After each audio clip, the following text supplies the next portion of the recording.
자, 안녕하십니까. 오늘은 이제 조선 후기 실학에 대해서 한번 배워보도록 하겠습니다. 첫 번째는 이제 연행사와 통신사. 연행사는 이제 중국 청나라로 가는 사신이고, 통신사는 일본으로 가는 사신으로 말합니다.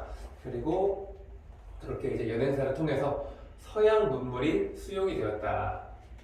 그렇죠. 그리고 새로운 종교, 서학과 동학, 뭐 이런 것에 대해서 오늘 배워보도록 하겠습니다. 첫 번째는 연행사와 통신사 먼저 보시겠습니다. 연행사는 이제 중국 청나라로 가는 사신을 연행사라고 하는데, 왜 그걸 연행사라고 헷갈리게 그냥 청사신 이러면 되잖아, 그죠? 근데 왜 연행사라고 하냐? 이 연이 이 중국 수도 베이징을 연경이라고 했어요. 연경, 김연경 아니에요. 왜 연경이라고 했냐? 옛날에 춘추 전국시대 때 연나라가 이쪽 지역에 있어요. 베이징 쪽. 그래서 그때부터 연경이라는 말을 많이 썼기 때문에 연으로 가는 사신에서 연행사라고 불렀어요. 그래서 이제 사대 관계에 따라서 우리나라가 이제 명나라의 사대 하나가 청나라로 바뀌었죠. 조선 후기로 되면서. 그래서 사대 관계에 따라 청에 파견한 사신을 연행사라고 하고, 이 연행사는 서양 문물을 받아오는 역할을 했다. 그래서 여기서 받아온 서양 문물을 어디다 전해줘? 바로 일본으로 전해줬다. 통신사를 통해서. 통신사 SK, 뭐 KT, 자 혼나요. LG 뭐 이런 거 아니에요.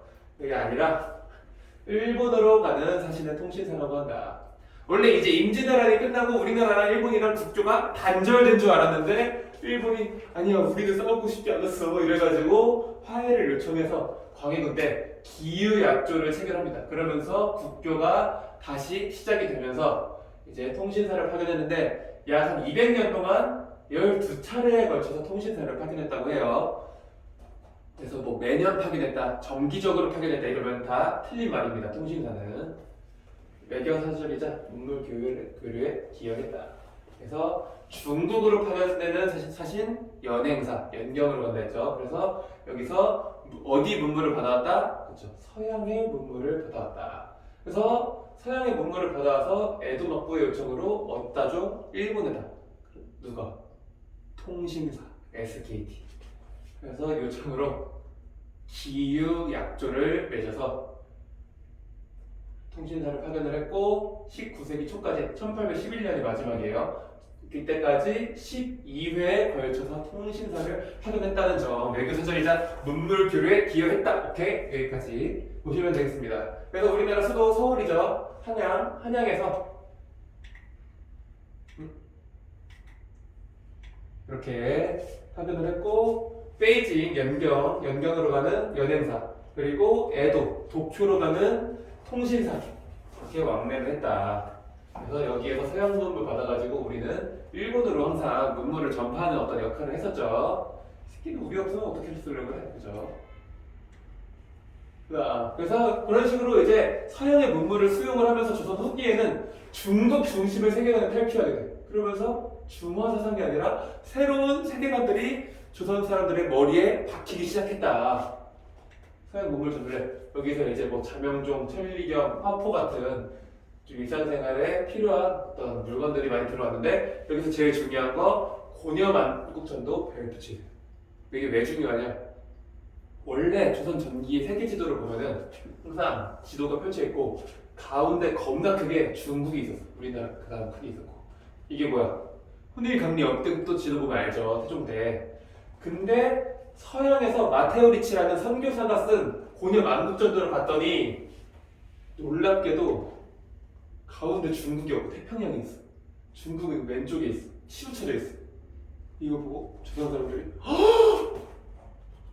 가운데가 중국이 아니었네? 이런 생각을 처음 하게 됩니다. 이게 다 너무 어처구니가 없고, 당연히 지구는 둥그니까 뭐 그런 거 아니야? 당연한 거 아니야? 라고 생각할 수 있는데, 이때 사람들은 이게 굉장한 혁명이었어요. 머릿속에. 그쵸? 그래서 중국이 가운데가 아닐 수도 있구나. 중국이 아니라 좌국이구나, 좌국. 뭐 이런 식으로 생각을 했습니다. 그리고 이제 과학기술이 발전했다.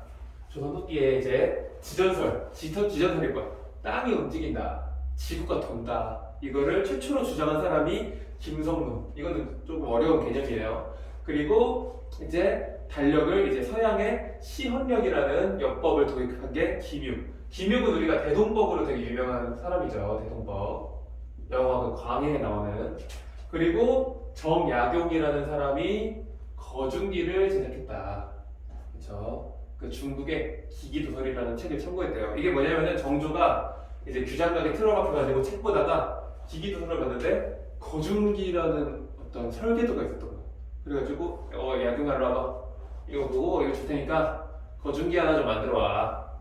그래 수고해 했는데 그 설계도만 보고 정약용이 실제로 거중기를 제작했다고 합니다.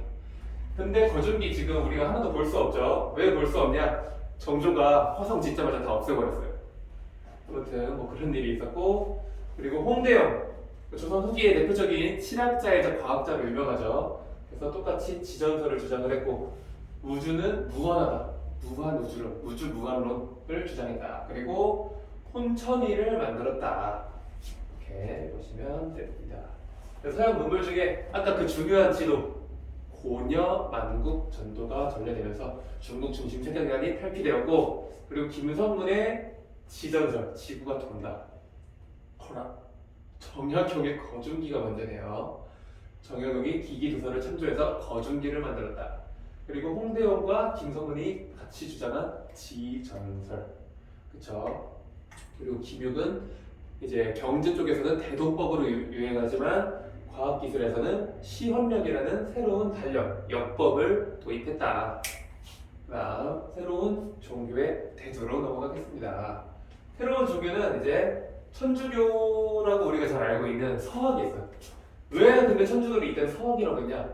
천주교를 처음에는 종교로 받아들인 게 아니라 신학자들이 중국으로 갔다가 이런 학문이 있네? 재밌네? 보다가 점점점 주요가 되면서 종교가 된 거예요. 그래서 초기에는 학문으로 수용했어. 학문으로 수용한 그 정당이 어디였냐? 남인 계층이 주로 서학을 수용을 했죠. 왜냐면은 서인에 비해서 남인은 정치에서 살짝 물러나 있었죠. 그렇기 때문에 새로운 사상들을 좀 수용을 하는데 좀 빨랐어요. 18세기 후반 남인 계열의 학자를 중심으로 종교화가 됐다. 그러면서 이제 일반 부녀자들 같은 민간인들에게도 널리 퍼졌죠. 대표적인 남인 누구 있어요? 그쵸? 정약용, 정약전 이런 정약용 집안 사람들이 천주교 신자였죠. 그러다가 이제 천주교를 믿게 되면서 제사를 거부해요. 왜? 이 천주교, 기독교 어떤 세계관에서는 이 제사가 우상 숭배랑 동일시되었어요. 그래서 제사를 거부하고, 그리고 천주교에서는 모든 사람이 평등한 걸 주장하죠. 그래서 신분 질서를 부정하면서 우리나라 어떤 조선 정서와는 조금 맞지 않았기 때문에 탄압을 받았다. 그러면서 이제 내세 신앙, 평등 사상 이런 것들을 내세워서 확산이 되었는데, 평등 사상은 우리가 먼저 알죠. 평등하다. 그죠? 근데 내세 신앙, 내세는 뭘까요? 내일은 뭐야, 내일? 다음 날을 내일이라고 하죠. 내세는 뭐야? 다음 세상을 내세라고 하는 거. 우리가 죽고 나서 다음 세상에 오죠. 천국과 뭐 지옥 뭐 이런 게 있죠. 이런 거를 믿는 거를 내세 신앙이라고 합니다. 다음 세계. 사후세계라고 하시면 돼요. 사후세계. 다음 천주교 초기에는 학문으로 수용되었으나 18세기 후반 정약용 같은 남인 계열 학자를 중심으로 종교화가 되었다. 그렇죠? 근데 뭐를 거부해? 제사 못 지내. 제사 거부. 그리고 신분 질서를 부정하면서 탄압을 받았다. 그래서 다음 세상이 올까? 다음에는 더 좋은 세상이 올까? 나는 천국 갈 거야? 내세 신앙. 그리고 모든 사람은 하나님 안에서 다 평등해. 평등 사상을 내세워서 확산이 되었습니다. 그 다음은 이제 동학을 보겠습니다. 동학은 뭐야? 왜 동학일까? 아까는 서학이었죠? 서학의 반대죠. 서쪽 동쪽이니까. 실제로 서학이 겁나 싫어서 이름을 동학으로 지었다고 해요. 그래서 인내천 사상을 제시해서 양반진 중심의 신분 질서를 부정하고 사회 모순의 개혁을 추구했다. 인내천 사상은 뭐야? 인간이 곧 하늘이다. 그래서 인내천이야. 이 내가 곧 내야, 곧 내. 그래서 인간이 곧 하늘이기 때문에 모든 사람은 다 평등하다. 이게 서학을 굉장히 싫어해서 만들었지만 사상은 서학이랑 누구보다도 밀접해. 싫어한다고 했지만 알고 보면 누구보다도 좋아하고 있었을 확률이 조금 있어요. 아무튼 동학을 창시한 최재우, 이제 그리스 로마 신화에 제우스가 있다면은 조선은 제우체가 있다. 그래서 천주교와 서양세가 침투대항해서 동학을 창시한 사람 제우체, 여러분들이 이름 좀 기억하고 계세요. 그리고 나서 최재호는 이제 동학도 서학과 마찬가지로 탄압을 당해요. 그래서 최재호가 혹세 무민, 그러니까 사이비 종교로 백성들을 현혹한다, 뭐 이런 명목으로 최재호가 처형당해. 그래서 2대 교주였던 최시영이 동학을 정비하기 위해서 이제 교회로 치면은 뭐 성경과 찬송가 이런 게 있죠. 그거에 해당하는 동경대전과 용담유사를 만들었다. 요거는 이제 한자로 돼 있고 이건 한글로 돼 있어요. 가사, 노래, 이거는 경전책 이렇게 보시면 됩니다. 그러면서 동학이 점점점 확산이 되었다라는 점 기억하시면 됩니다. 동학 무슨 사상? 이거는 너무 중요해서 여러분들이 좀 외우셔야 돼요. 동학하면 인내천, 그죠? 인내천 사상을 제시해서 양반 중심의 신분 질서를 부정을 했고 사회 모순 계획을 추구했다. 그래서 동학을 창시한 사람 제우스가 아니라 제우체. 그리고 2대 교주였던 최시영이 동경대전과 용담유사, 이거는 가사집, 이거는 경전, 이런 것들을 편찬해서 동학을 정비하고 동학이 확산되었다. 그죠? 자, 확인 문제 한번 풀어보도록 하겠습니다. 사대관계에 따라 청에 파견된 사신, 청나라 수도 베이징을 이때 뭐라고 불렀어? 배구 선수 김연경, 연경으로 가는 사신, 연경 행사가 아니라 연행사. 다음 에도막부의 요청으로 에도에 파견한 사신은 SKT, KT, LG 통신사. 그리고 마테오리치가 만든 중국 중심 세계관에서 벗어나는 데 영향을 준 세계 지도, 아까 있었죠. 고려 만국 전도. 최초로 지전설을 주장한 게 지금 2명이었죠. 홍대영과 김성문이 있었죠. 그 중에 최초는 김성문이에요. 그 다음 5번 치원력을 도입한 사람 대동법의 김유. 그 다음 6번 거중기를 제작한 학자, 그쵸, 야경아 보고 만들어 와라. 바로 야경이, 정야경.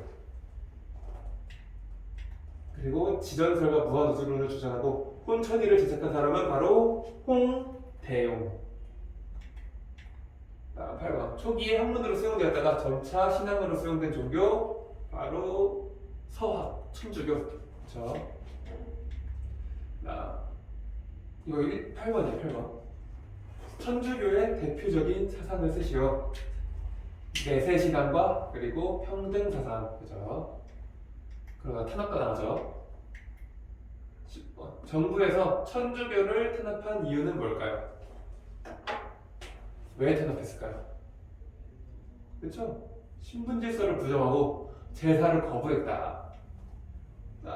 천주교를 학문으로 수용한 학자들의 정파가 뭐였을까요? 서인 남인 중에 남인이었다. 남인 신학자들.